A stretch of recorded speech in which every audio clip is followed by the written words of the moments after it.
Boa tarde, queridos alunos. Vamos iniciar uma nova semana, uma semana de aprendizado, de dedicação. Eu sei que as coisas ainda continuam complicadas com essas aulas online, né? São mais difíceis de estar acompanhando, mas esforço, dedicação de cada um de nós, tudo vai dar certo, tá? Não deixem de estar assistindo os vídeos e de estar fazendo as atividades, porque é muito importante para o aprendizado de vocês e também para que vocês consigam obter um bom resultado no final do ano. Ok? Então, vamos iniciar nossa aula desta segunda-feira, hoje 20 de 7 de 2020, e a nossa aula de hoje é a nossa aula de português. Hoje, primeiramente, nós vamos fazer a correção da atividade da aula passada e depois nós vamos passar para o tópico de hoje, que é a acentuação. Nós vamos revisar um pouco do que nós já estudamos nos anos passados, nos anos anteriores e do que nós já estudamos também no mês passado, tá? Então, primeiro você vai pegar o seu caderninho para a gente fazer a correção da atividade da página 64, que foi aquela atividade sobre o mito, né, que falava sobre as estrelas nos olhos dos meninos. Vocês lembram aquele texto que a gente leu na aula passada, que falava sobre o mito de como as estrelas haviam surgido, né, que as estrelas eram os olhos dos meninos que roubaram, que começaram a roubar, não é, os ovos de tartaruga, que aí as mulheres perseguiram eles acabaram sendo castigados e se tornando as estrelas, né? Então, esse é um mito. Até no quadradinho fala que o mito é uma narrativa que procura explicar os acontecimentos da vida, os fatos históricos, o surgimento dos seres e das coisas. A ação e a reação das personagens produzem os acontecimentos que mantêm em si uma relação de causa e consequência. Não é? Nos mitos, geralmente, tem alguma causa, as pessoas fazem alguma coisa e acabam sofrendo uma consequência. E os mitos são aqueles textos que desejam explicar o acontecimento de algum fato histórico, de algum elemento natural, como surgiu alguma coisa, né? Eu pedi para vocês responderem a partir da segunda questão, porque a primeira nós já tínhamos até comentado na aula passada. A segunda questão diz assim: os bororos explicam o surgimento das estrelas por meio de quê? Eles explicam por meio de conhecimentos científicos ou por meio de crenças do povo? O que é que esses indígenas eles acreditam que as estrelas surgiram? O correto seria o segundo quadradinho. Eles acreditam que as estrelas surgiram de crenças de seu povo, de mitos, não é? Como eu falei para vocês, os mitos, eles se fundamentam na cultura do povo que o cria, naquilo que o povo acredita, de acordo com a visão do mundo que aquele povo tem. O mito é a realidade, diferentemente das lendas, que são histórias de imaginação. Então, mito e lendas são diferentes. Os mitos, eles são realidade, já as lendas são frutos da imaginação. Então, a resposta correta, pessoal, seria o segundo quadradinho. Eles acreditam que as estrelas surgiram por meio da sua crença no povo. Terceira questão. Numere os acontecimentos na sequência correta. Vocês iam numerar os acontecimentos de acordo com a sequência que aconteciam no texto, tá? No texto lido. A primeira coisa que aconteceu, pessoal, foi bem aqui onde está o número 1. Deixa eu só acionar aqui o pincel para ficar bem melhor para vocês. Bem aqui onde está o número 1. Olha só. Numa noite, os ovos de tartaruga desapareceram. Esse foi o primeiro fato que aconteceu. Depois, o que aconteceu? Onde está o número 2? O roubo dos ovos continuou por mais noites. Depois, as mulheres viram os meninos roubarem os ovos. Lá onde está o número 3. O quarto elemento que aconteceu foi: as mulheres começaram a gritar e os meninos começaram a correr. O número 5, as mulheres foram atrás deles. Número 6, os meninos pediram ajuda ao beija-flor e subiram ao céu por um cipó. Número 7, os meninos cortaram o cipó e ficaram presos no céu sem ter como descer. Essa é a sequência de como os fatos aconteceram na história, do início até o fim, tá? Então, vocês vão colocar a numeração do 1 até o 7, de acordo com a sequência que acontece, da forma correta, tá? Quem não acertou, corrige aí direitinho. A quarta questão, pessoal, era para reler esse trecho. No entorno da aldeia era a escuridão e o mistério. O que vinha de lá era o pio de coruja, o miado de onça, o canto do jurundaí. Duas palavras nesse trecho justificam a criação do mito. Quais são elas? O que tem nesse texto que explica, né, que a criação de um mito, que explica por que o mito foi criado? É a palavra escuridão e mistério. Né? Tava tudo escuro, tinha todo aquele mistério, então eles precisavam o quê? Eles precisavam criar alguma coisa que iluminasse. O que é que ilumina o sol durante a noite? Ou que ilumina a terra, desculpe, durante a noite é as estrelas e a lua. É mais as estrelas, porque as estrelas têm luz própria. Vocês estudaram isso no ano passado. Então, duas palavras que justificam por que foi criado esse mito, por que foi criada as estrelas, era a escuridão, era tudo escuro, precisava de estrelas para iluminar o céu durante a noite e todo o mistério que tinha ao seu redor, tá? Quinta questão. Leia esta frase observando as ações nela descritas. Os meninos fugiram subindo por um cipó em direção ao céu. Qual é a causa dessas ações? Letra A pergunta, qual é a causa dessas ações? Por que os meninos, eles subiram em direção ao céu? Por que eles pegaram o cipó e subiram? Porque eles roubaram os ovos da tartaruga. Então, essa é a causa, é o que levou eles a fugirem. Né? Foi o roubo das tartarugas. E a letra B pergunta consequência. Quais as consequências? O que foi que resultou? Os meninos ficaram presos no céu e os seus olhos viraram estrelas. Consequência é o que eles sofreram, é o que aconteceu com eles. Então, pessoal, a diferença de causa e consequência é que causa é a razão, o motivo de algo acontecer e consequência é o resultado daquela ação, ok?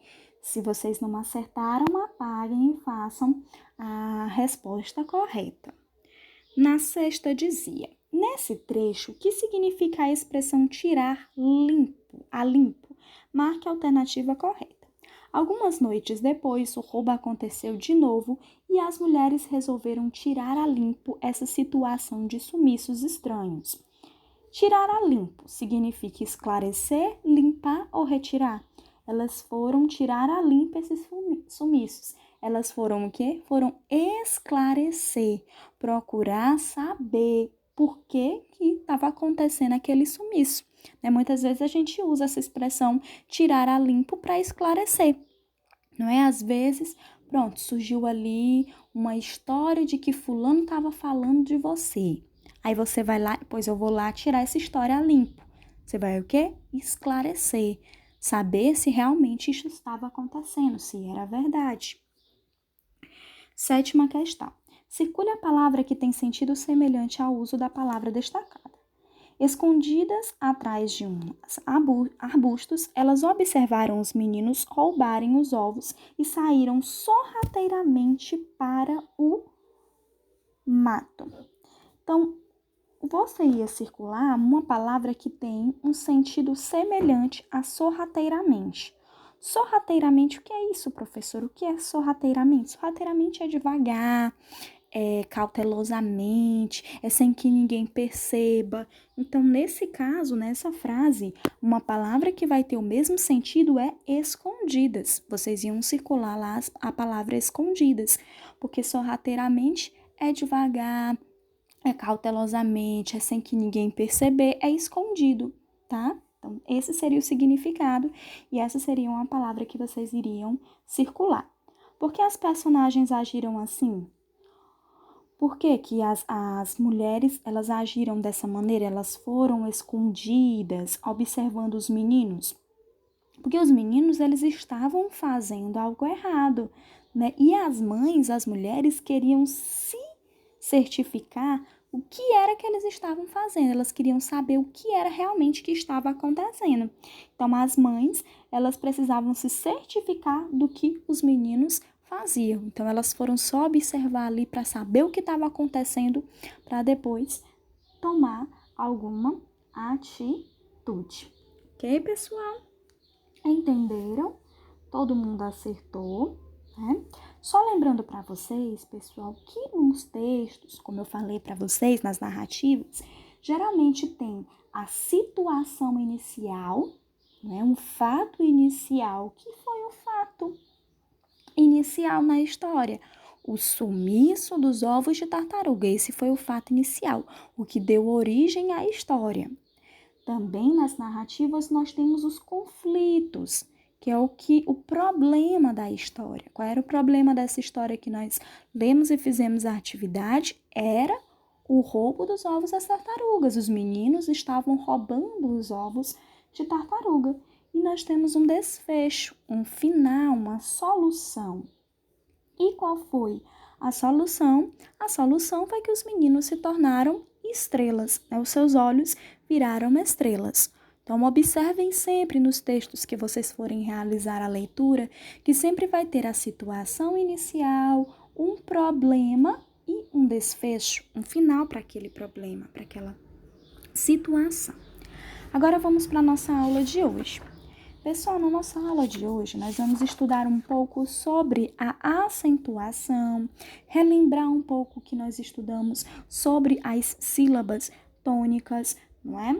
Então, relembrar um pouco porque eu notei que muitos ficaram na dúvida, muitos não entenderam muito bem o conteúdo.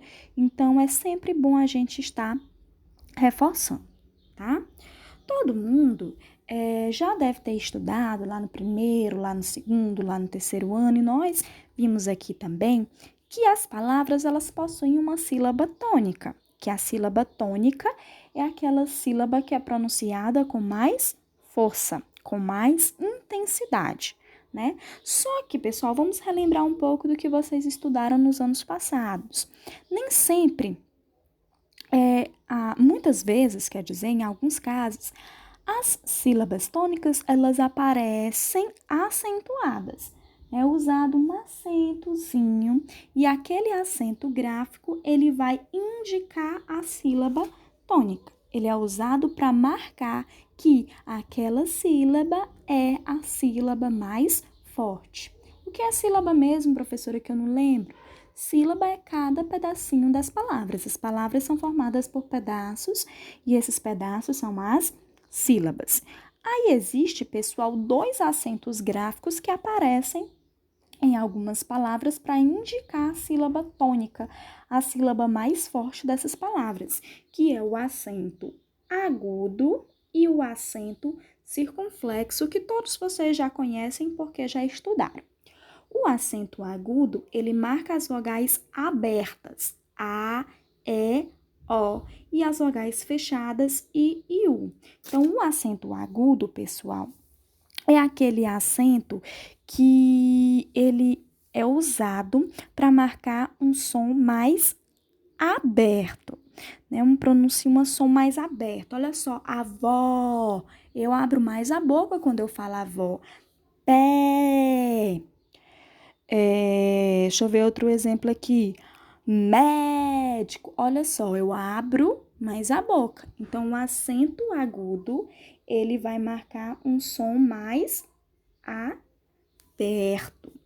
Já o acento circunflexo, ele já vai marcar o som fechado. Quando eu fecho mais a boca, quando eu vou pronunciar. Avô, pera, êxito, quando eu vou fechar mais a boca, eu tenho um acento circunflexo, né? Todo mundo sabe que o acento agudo, ele é representado por esse sinal e o acento circunflexo por esse sinal. Acento agudo, som aberto. Acento circunflexo, som fechado. Bom, pessoal, o acento agudo, ele é usado nas vogais A, E e O, e como eu já falei, ele indica a pronúncia da vogal aberta, né? Avó, tá bem aqui o acento agudo, ó. Avó, olha só, eu abro mais a boca, avó, é uma pronúncia mais aberta. Já o acento circunflexo, ele também é usado nessas vogais e ele indica uma vogal que é pronunciada de maneira mais fechada. Olha só como é que tá aqui, a boca do acento circunflexo.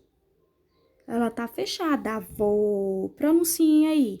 Avó, abre a boca. Avô, fecha a boca. Então, quando eu abro a boca, o som é aberto. Quando eu fecho a boca, o som é fechado, tá? Aí eu coloquei aqui algumas palavras para vocês relembrarem o sinal que nós usaríamos. Trânsito. Em trânsito, eu fecho um pouco a boca, não é? Trânsito seria o tran, a sílaba tônica, então seria onde eu colocaria o acento. E eu colocaria o acento agudo, o acento circunflexo, porque o som é fechado. Trânsito. Do mesmo jeito tem ônibus. Olha só, eu quase não abro minha boca. Ônibus. Ônibus. O O, ele é a sílaba mais forte, que é pronunciado com mais força, e eu quase não estou abrindo a minha boca. Tênis, do mesmo jeito, olha só. Tênis. A minha boca, ela fica mais fechada. Então, a sílaba tônica é o T e seria o acento circunflexo. Triângulo, olha só, triângulo, eu não abro muito a minha boca, então o som é fechado. Então, o acento que vai marcar a sílaba tônica é o acento circunflexo. Agora, picolé, olha só, eu abro muito bem a minha boca. Picolé, se é um som mais aberto, o acento é agudo, né? E a sílaba tônica é o lé. Dominó, eu abro muito bem a minha boca, abro a boca. Então, o acento seria o acento agudo, no nó, que é a sílaba mais forte. Música, olha só, eu abro minha boca, música. Então, o acento é o acento agudo lá na sílaba tônica, que é o mi. Do mesmo jeito, tem relógio, abre, a boca fica bem aberta. E o acento fica na sílaba tônica, que é o ló. Ok, pessoal? Bom, como eu já falei para vocês, sílaba tônica é a sílaba pronunciada com mais força, com mais intensidade. Lá no livrinho de vocês, na página 69, nós temos esse quadradinho verde que relembra um pouco que nós já estudamos sobre as sílabas tônicas, né? Sobre a sílaba mais forte, com mais intensidade numa palavra e a classificação das palavras de acordo com a posição da sílaba tônica, né? Vocês lembram que as palavras podem ser oxítonas, paroxítonas e proparoxítonas. Oxítonas, quando a sílaba tônica ou seja, a sílaba mais forte é a última. Em futebol, a sílaba mais forte é o bol. O bol é a última, então essa palavra é oxítona.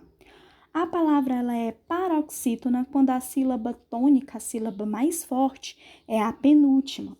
Torcida, olha só, o si, que é a penúltima sílaba, ele é a mais forte. E proparoxítonas são aquelas que têm a sílaba tônica, a antepenúltima. A antepenúltima sílaba, ela é a sílaba mais forte, como por exemplo na palavra técnico. E vocês sabem que todas as palavras proparoxítonas, elas são acentuadas. Não é isso? Todas as palavras proparoxítonas recebem acento. Isso aqui eu já expliquei para vocês, nós estamos apenas relembrando, tá? E a nossa atividade de hoje, pessoal, é lá no livrinho de português, páginas 69 e 70. Olha, pessoal, é para vocês copiarem e responderem no caderno, não é para responder no livro, tá? Vocês precisam copiar e responder no caderninho de vocês, tá? Não é para fazer no livro, não, ok? Página 69 e 70, tá, pessoal? Pois tchau, tchau e até amanhã.